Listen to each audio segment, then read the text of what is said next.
What's up guys, this is Rudy from Pro Civic, and today we're going to be talking to you about the SiriMoto clutch line and how to install this bad boy.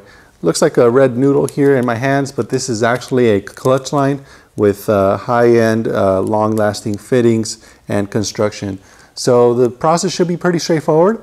I'm going to show you how to install it, what tools you might want to use, and also the bleeding procedure so you could get this installed and be on your way with a nice firm pedal feel. So because I don't want to make a mess and leave a big old puddle of clutch fluid and oil everywhere, we're going to start off by draining the system. And to do that, I'm going to go ahead and drain it from the bleeder screw on the clutch slave cylinder. You'll be able to see it right about here. It has a little rubber cap on it. Use an 8mm wrench. Usually you want to use a box end like this so you can get a good grasp on it. At the same time, have a drain tube ready. What I'm going to do though is actually use a vacuum pump.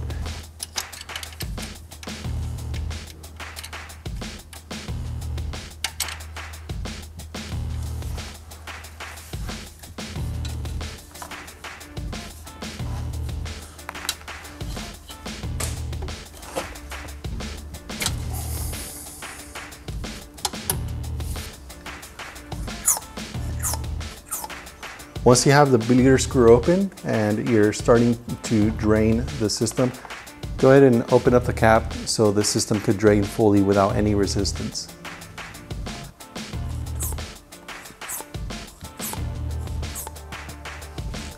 Now for this next step, we're basically going to remove the clutch line hose. For this, you do want to use something like a flared end wrench here.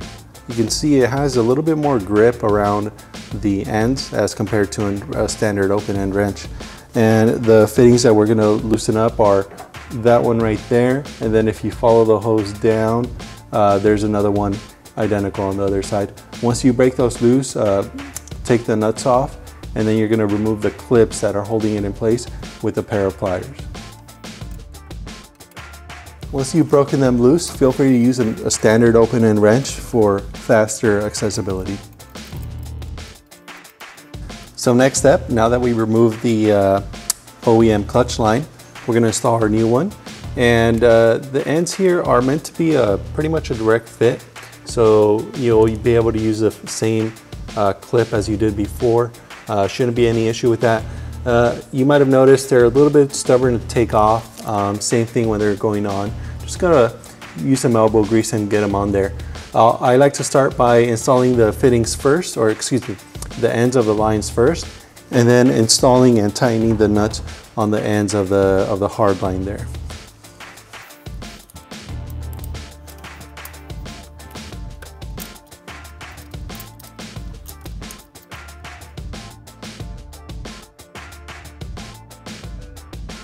Now that the new clutch line is installed and you've made sure the fittings are nice and snug, you don't want any leaks from those fittings, so make sure you tighten them up with a proper wrench. We're going to go ahead and start bleeding the system. We're going to put new fluid in it and start bleeding it. Now the bleeding procedure, I'm not going to go into too much detail, but I am going to say just make sure you're always full on your reservoir. You don't want to be bleeding and halfway down you're actually catching air again. You're going to be back at square one. And two, you want to make sure you end up with a nice firm pedal feel.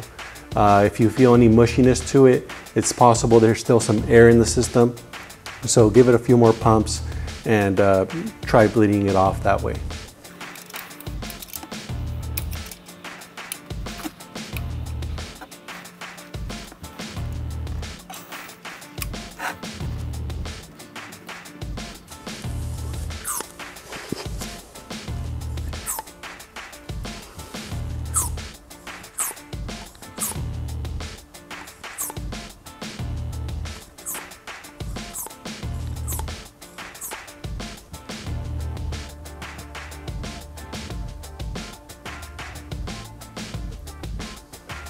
Once you finish bleeding the clutch, go ahead and reinstall the little rubber grommet on the bleeder screw and cap off your reservoir. So that'll pretty much do it for the removal of the OEM clutch line that was replaced with our SiriMoto stainless steel braided clutch line.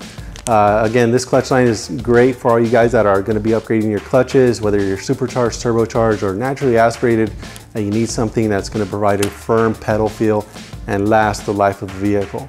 If you have any questions or comments, leave them down below.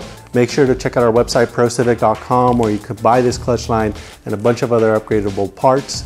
Once again, my name is Rudy from ProCivic. I hope you enjoyed this video, and I'll see you next time.